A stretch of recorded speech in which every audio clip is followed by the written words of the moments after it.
to start. I mean, to be able to rebound the way that you guys did after obviously a very disappointing loss in Game 3, what did it take from you guys to get this one? Fought, just fight, a lot of fight. Even after everything, you still only win the game by one. So it just shows you the margin of error in this game, and in the playoffs, especially when you're playing a team like this. So we knew it was going to be a fight. We knew the series was going to be a fight. We knew it wasn't going to be a quick one. So we're just ready for the long haul. We're ready for all the games. Coach said that you were angry going into this one. Is that fair to say? And how would you describe just how you went into very this? Very fair. Yeah, very fair. I'm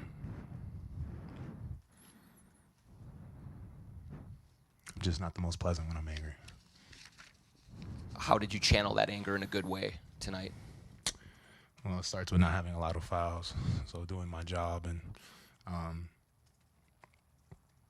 just never forgetting to do my job, whatever it takes to win, dominate the game, and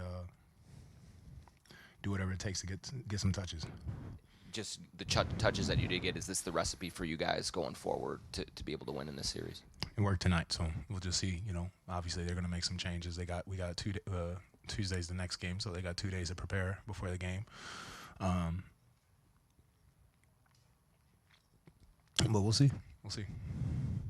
How much of an emphasis was it for you to be as decisive and quick as possible tonight? I don't know. I just when I caught the ball, like John said, I was angry. So just a bunch of rage and trying to find ways to just dominate, regardless of what they throw, double, triple, quadruple. Coach comes on the court and guards me as well. I don't care. Just find ways to put the ball in the bucket. I think the first ATO they run for you to get a 3 in a while. Were you looking forward to that one and glad you cashed in on it? I looked at my dad. I said, I'm going to score this. So I knew it was up, and I knew it was going to be good as long as I got enough space. And different stuff they haven't seen in a while, and obviously it worked. J-Mac didn't play in Game 3. He plays tonight, 16 points, massive impact. Just what has he bring just to you always guys? what he does. Just a consummate professional. Every day he steps on the court, he always makes an impact. I think it's something that is just kind of it's just normal. It's routine. You need someone like him, someone who comes off the bench and just, in essence, dominates the game and controls the game at such a pace. When the Warriors won, we looked at Sean Livingston as a key part of their winning. You need someone like him off the bench that's just producing at a high level, and we got multiple people like that. But, I mean, just MVP of the game, 4 for 4 from 3, 5 for 6.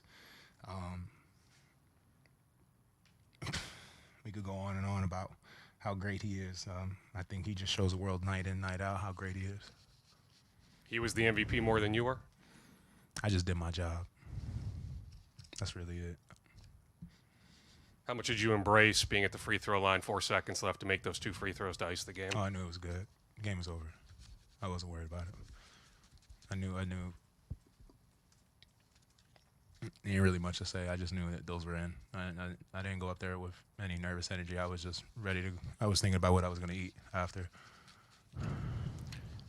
Along those free throw lines, took 17 tonight. I think the San Antonio game when you had 60, you took 16 as your highest during the regular season. So when you're under average. when you're getting to the line consistently, like what does that do to kind of like keep you offensively engaged throughout the 4 quarters?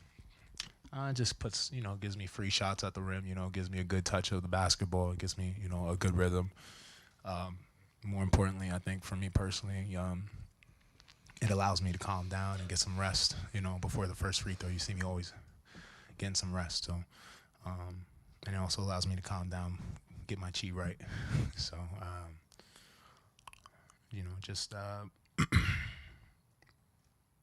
I just feel like free throws give me a chance to put some good energy on the ball, and whether it's for me, the next shot for me, or it's the next shot for my teammates, I feel like, free throws are a good way for me to get easy points, but also put some good energy on the ball, and we can really calm down, and it's like a timeout, get organized, know what we want to do, how we want to guard.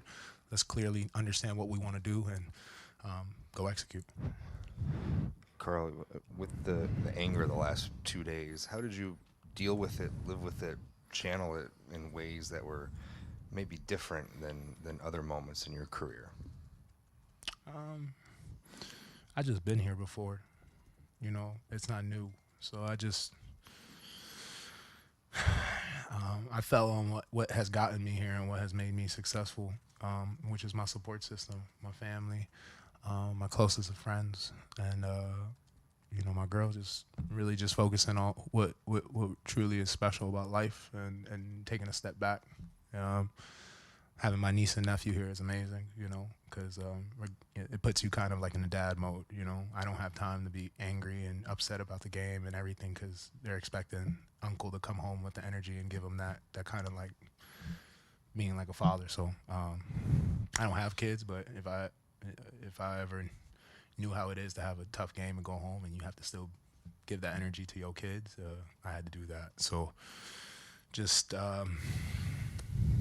I think for me, just channeling my energy and my anger more into just positive energy, putting it into my family, and just taking a chill pill, calming down, and understanding the next game that there's another chance, and I got, you know, another chance to go out there and show who I am.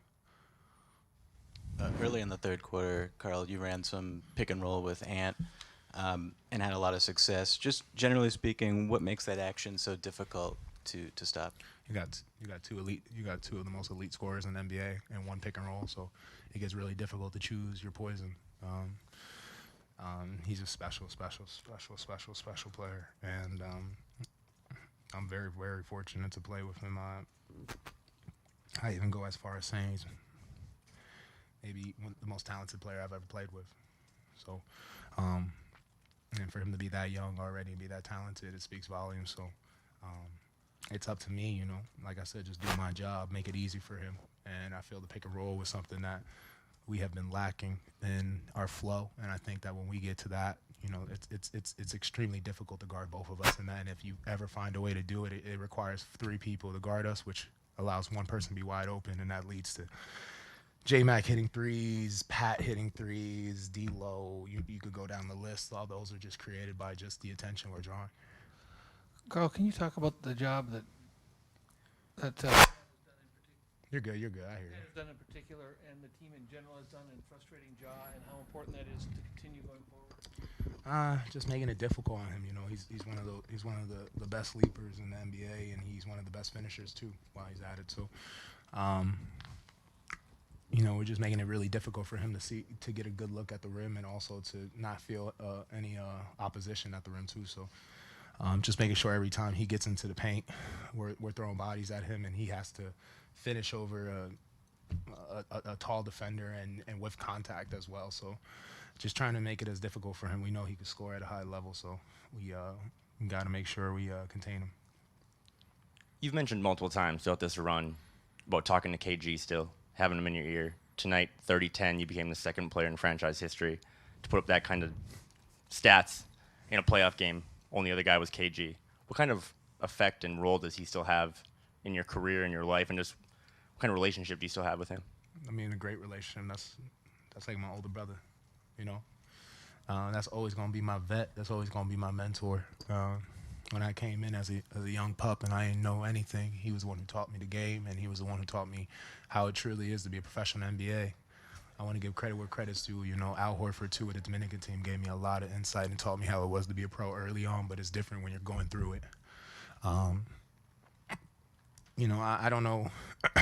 You know, I've heard multiple stories about, you know, other rookies, high-rated rookies come in with a vet, and the vet just screws them over, and, you know, we don't talk about them anymore, and their careers are not the way they're supposed to. So I'm very fortunate that I had a man like KG, Tayshaun Prince, Andre Miller, let's not forget those people as well, who really took me in and really nurtured me and made me a better player and a better man, and allowed me to have the wisdom, the experience, and also the humility in it to give this back to the group I'm with now and where I'm a leader.